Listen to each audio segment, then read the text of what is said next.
Hijo de un trabajador del corcho, Helios Gómez se inicia profesional y políticamente en Sevilla, su ciudad natal, a comienzos de la década de los 20. Como pintor, comienza a los 14 años de edad en los talleres de cerámica de la Cartuja. Sus inquietudes políticas las canaliza a través de los grupos anarquistas que debaten los problemas del país.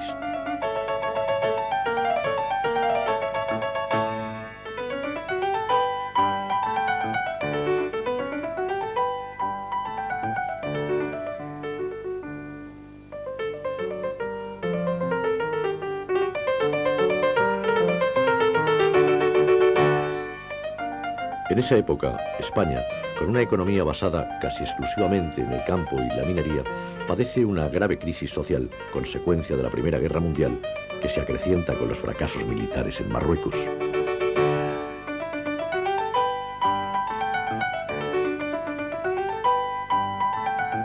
Los sindicatos españoles, que habían tenido una escasa importancia hasta 1914, crecen de forma considerable y constituyen el vehículo fundamental de la protesta obrera.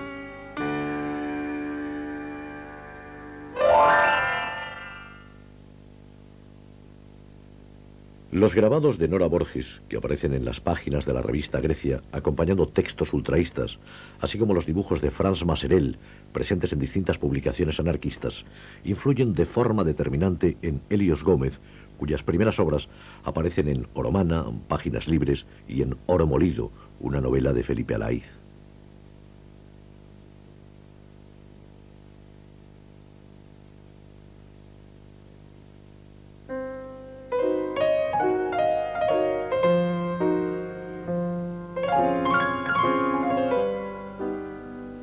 Helios Gómez, preocupado por las propuestas culturales y políticas innovadoras, se interesa en especial por el arte gráfico. Con un estilo en el que se mezclan planteamientos cubistas, futuristas y expresionistas, realiza obras tanto de temática popular como de contenido social, de denuncia, que caracterizarán su posterior producción. Se puede decir que, ya en esas primeras obras, Helios Gómez muestra su singular personalidad, la de un hombre que hablaba, pintaba y escribía dentro de un mismo principio, absolutamente de acuerdo con su opción política.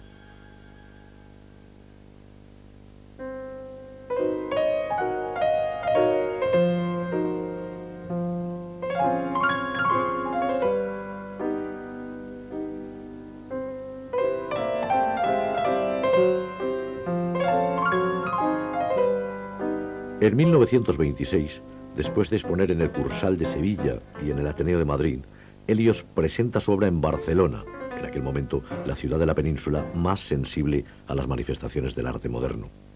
Y lo hace en las Galerías de Dalmau, el centro en el que se organizan las exposiciones más importantes sobre la vanguardia internacional.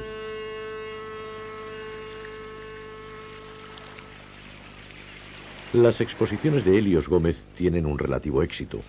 Los críticos sevillanos se asombran ante unos dibujos tan alejados del acostumbrado casticismo. En Madrid, desde las páginas del Sol, Francisco Alcántara felicita al dibujante Helios, en el que todo es verdad, todo es belleza y exquisito sentir. Sin embargo, en Barcelona, Sebastián Gasch, en una crítica aparecida en l'Amic de les Arts, califica la muestra de lamentable. Tras esas primeras tentativas, Helios regresa a Sevilla, donde continúa dibujando y desarrollando una actividad política que, dado su compromiso y riesgo, le obliga, al poco tiempo, a huir de la ciudad y del país.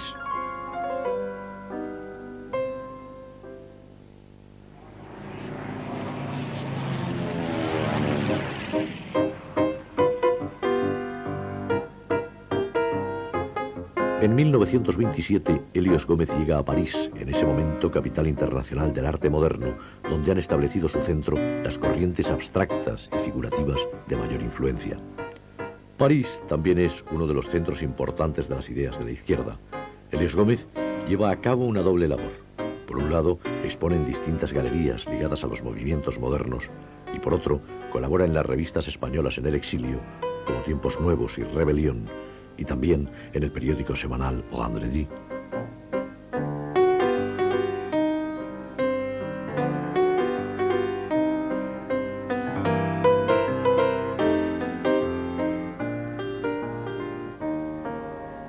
El injusto proceso y posterior ejecución de los anarquistas Sacco y Vangetti en Massachusetts genera un fuerte rechazo internacional. En París, obreros e intelectuales organizan manifestaciones de protesta. Helios Gómez escribe un poema dedicado a los dos sindicalistas. Corrientes de venganza, electricidad que emerge de la dignidad. Boston, Massachusetts, presidios y pozos de petróleo, tintos en sangre proletaria.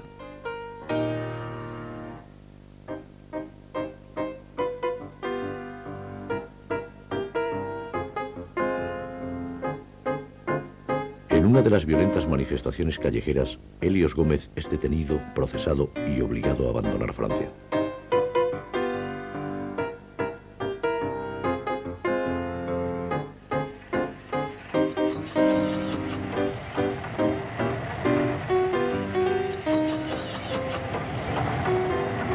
A partir de ese momento viaja por distintas ciudades europeas, Bruselas, Ámsterdam, Viena y Moscú. Durante las breves estancias en esas ciudades continúa con su trabajo y su actividad política, expone con frecuencia, publica dibujos en revistas como la Renaissance de Occident, realiza decoraciones para la cadena comercial Innovation e ilustra Rien qu'un homme, una obra de teatro de Max Boublil.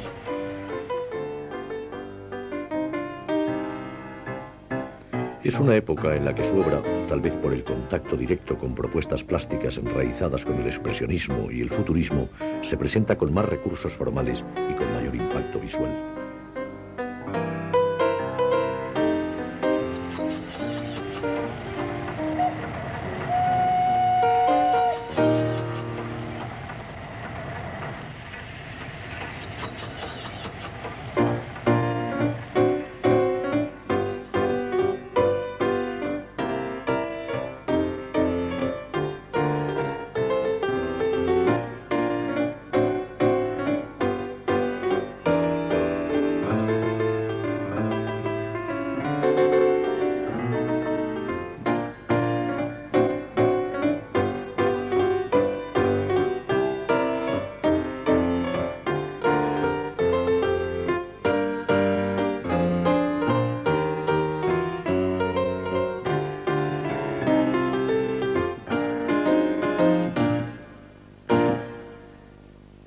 En 1928, Helios Gómez se instala en Berlín. La capital alemana es otro de los importantes centros del arte moderno europeo. Artistas como Otto Dix, George Grosz o John Heartfield han evolucionado desde el dadaísmo hacia un arte de fuerte compromiso social, hacia una manera de hacer que, en palabras de Grosz, actúe como un sable y un fusil y muestre a los oprimidos el auténtico rostro de sus amos. Helios Gómez asume esas propuestas que, sin abandonar los planteamientos plásticos modernos, buscan un arte realista que presente, con profundidad crítica, el clima de convulsión política y social que caracteriza la Europa de ese momento. Siempre interesado por las artes gráficas, estudia tipografía y maquetación. Para subsistir, publica sus ilustraciones en periódicos y revistas. También trabaja como extra en algunos rodajes de la UFA, como el de La novia del contrabandista de Mallorca.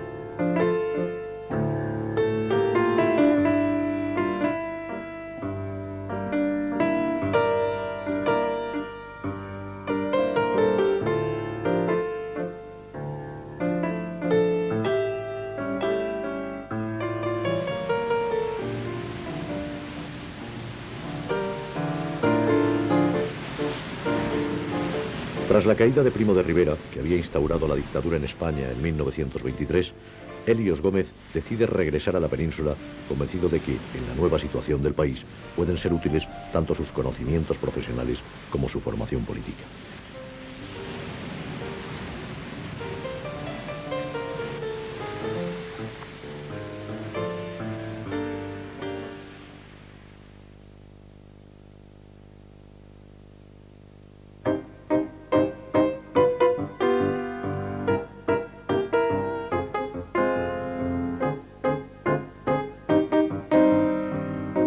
Ya en España se instala en Barcelona.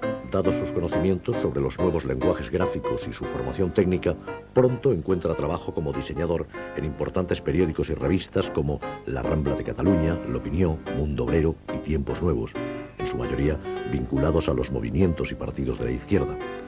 Ilustra el libro La Revolución Rusa de Mateyev, al tiempo que la AIT publica en Berlín Días de Ira, su primera carpeta de dibujos que incluye poemas suyos y una introducción de Romain Rolland.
Ante la visita del rey Alfonso XIII a Barcelona y con la excusa de haber descubierto un complot, la policía detiene y encarcela masivamente a militantes de diversas tendencias antimonárquicas, entre ellos a Helios Gómez, que permanece preso más tiempo que ningún otro.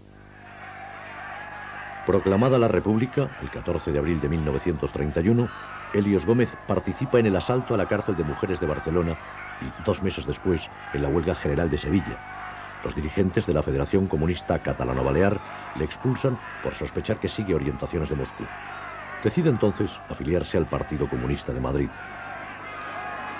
En 1932 expone en el Ateneo de la capital de España, donde imparte una conferencia sobre arte burgués y arte proletario. Al abandonar el local es apresado y conducido a Jaén, donde recibe la invitación de viajar a Moscú para participar, como representante español, en el Congreso Internacional de Artistas Proletarios.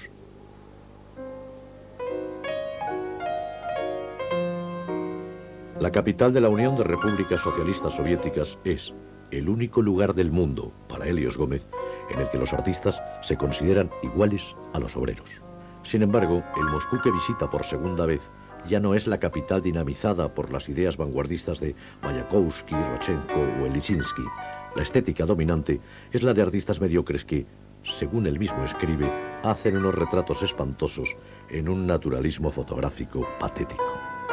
En Moscú se encuentra con el escritor Ramón Sender, con el poeta Luis Aragón y traba amistad con el dibujante alemán Gerd Hans.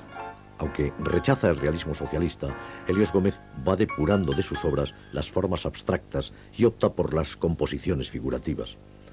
No obstante, su arte se aparta de los cánones estéticos estalinistas, circunstancia que le margina del reconocimiento oficial. Así, cuando inaugura su exposición, en el que luego sería el Museo Pushkin, solo asisten las personas que, como Gerd Hans, componen su pequeño círculo de amistades. A comienzos de 1934, Helios Gómez regresa a España, tras 15 meses de trabajo intenso que le permiten conocer la realidad geográfica, cultural y social de la Rusia soviética. En su viaje hacia la península pasa por Viena, donde reside su amigo Gerd Hans, y visita con él los lugares en los que unos meses antes se habían dado los sangrientos enfrentamientos entre los obreros en huelga y la policía del gobierno Dollfuss.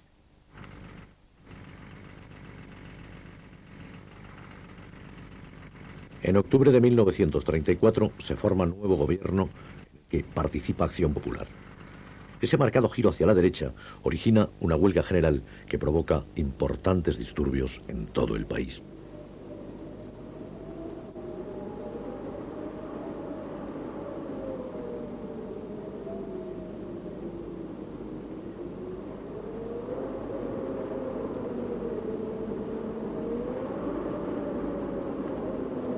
En Asturias, su capital Oviedo es tomada por los mineros que resisten varios días a los importantes contingentes militares enviados por Gil Robles, jefe de Acción Popular, que ha sido nombrado ministro de la Guerra.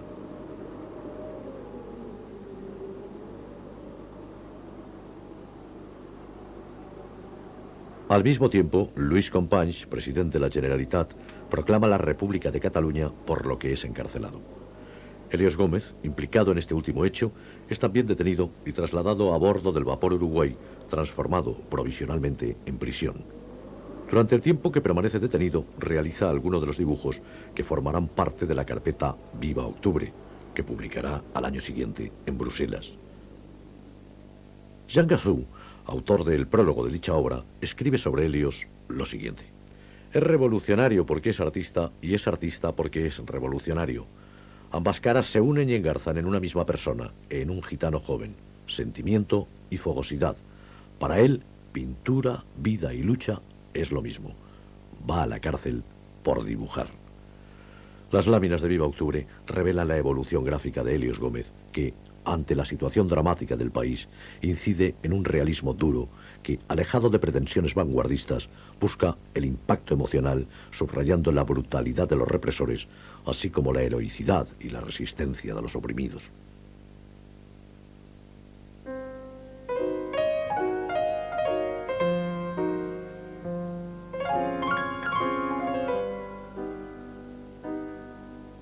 En las elecciones al Parlamento, convocadas el 16 de febrero de 1936, es votado mayoritariamente el Frente Popular, en el que se han coligado los partidos de izquierda. Ante la necesidad de producir publicaciones y carteles, reclamada por la nueva situación del país, se crea en Barcelona, a iniciativa de Helios Gómez, el Sindicato de Dibujantes Profesionales, que durante los años de la Guerra Civil cobrará una gran importancia, ya que sus miembros se ocuparán de la producción gráfica de la Generalitat de Cataluña, la del Ayuntamiento de Barcelona y la de los partidos y sindicatos republicanos.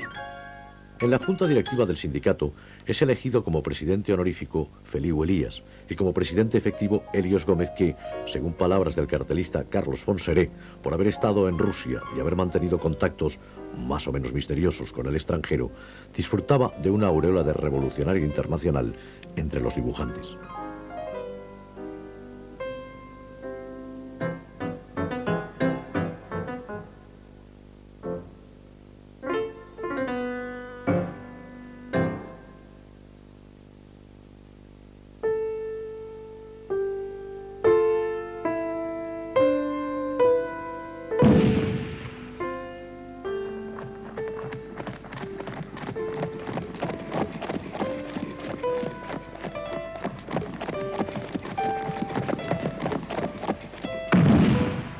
El 18 de julio de ese año, el general Franco se subleva contra el gobierno de la República. Desde el primer momento, Helios Gómez participa en la lucha contra los rebeldes en las barricadas de la Villa Layetana. Como presidente del Sindicato de Dibujantes Profesionales, es el encargado de las conexiones con el Partido Comunista y se le nombra comisario político de la central UGT.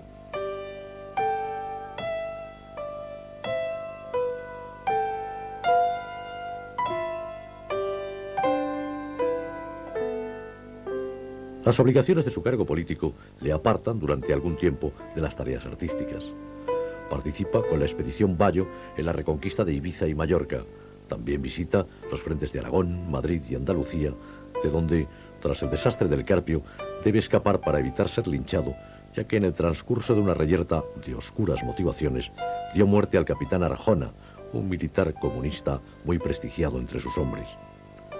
Sobre esas tareas políticas, Josep Bartolí, miembro del Sindicato de Dibujantes, íntimo amigo de Helios Gómez, declarará lo siguiente: en el frente de Madrid, Helios se comportó como un dictador. Ordenaba operaciones bajo su propia responsabilidad, sin que nadie le autorizara. Mandó a gente a la cárcel de Carabanchel por no obedecerle. Desconocía la autoridad de un comisario. En julio de 1937, el Comité Central del Partido Comunista emite un comunicado sobre la expulsión de Helios Gómez por su comportamiento anticomunista en el frente de Andújar y su huida del frente de Madrid. Helios Gómez, temiendo perder la vida, se refugia en Barcelona.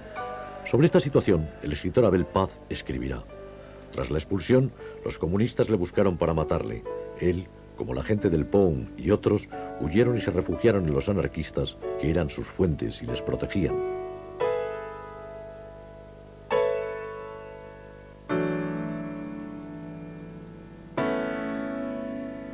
A partir de agosto de 1938, retoma sus tareas profesionales. Como miliciano de cultura de la 26 División, la anteriormente denominada División Durruti, se ocupa de las publicaciones y de organizar en Barcelona la exposición dedicada a la memoria del líder anarquista, que será su última acción político-artística.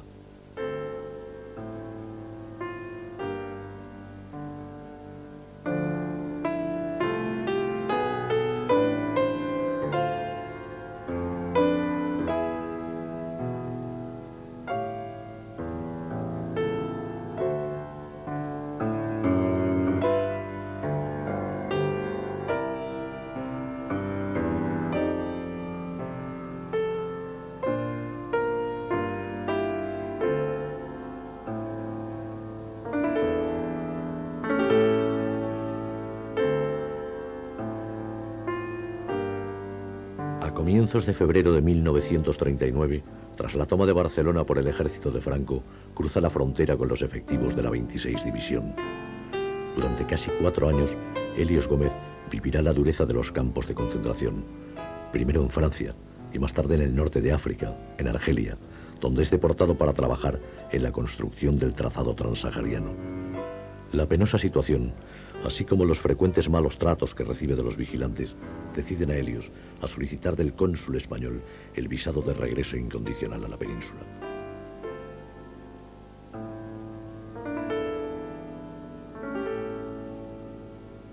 Durante esos años inició Los horrores de la guerra, una serie de dibujos que ponen el punto final a su producción de los años 20 y 30 y significan, como ha señalado Úrsula Jaden, el epílogo a un tiempo, a una lucha, a esperanzas perdidas y a su propia obra. Por última vez presenta al pueblo no como masa sin rostro, sino como colectivo sufriendo en grupo el caos.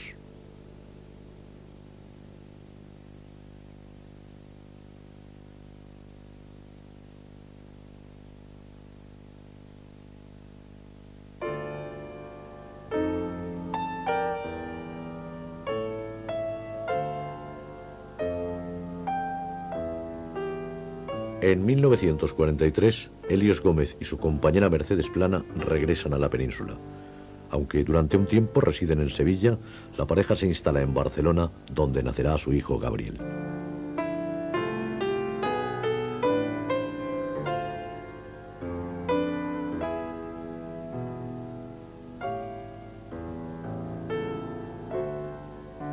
Al año siguiente, Helios Gómez funda la organización LNR, Liberación Nacional Republicana, que se dará a conocer en Madrid a través de una hoja informativa. A comienzos de 1945, es apresado e internado en la cárcel Modelo de Barcelona durante año y medio.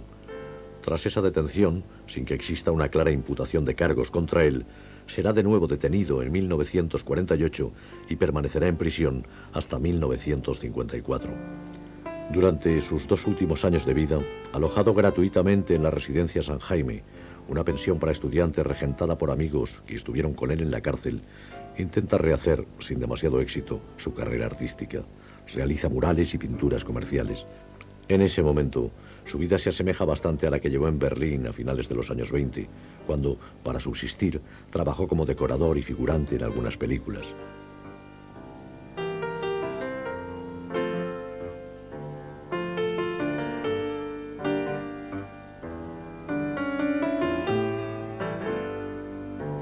Pese a su pobreza, a las frecuentes depresiones y a su precario estado de salud, sigue siendo un hombre ocurrente y elegante, que pocos meses antes de morir se permite pasear en un lujoso coche americano por las calles de Barcelona, convencido tanto de la breve existencia de tiranos y dictadores como de que aquel estado de cosas, durante muchos años, no iba a cambiar.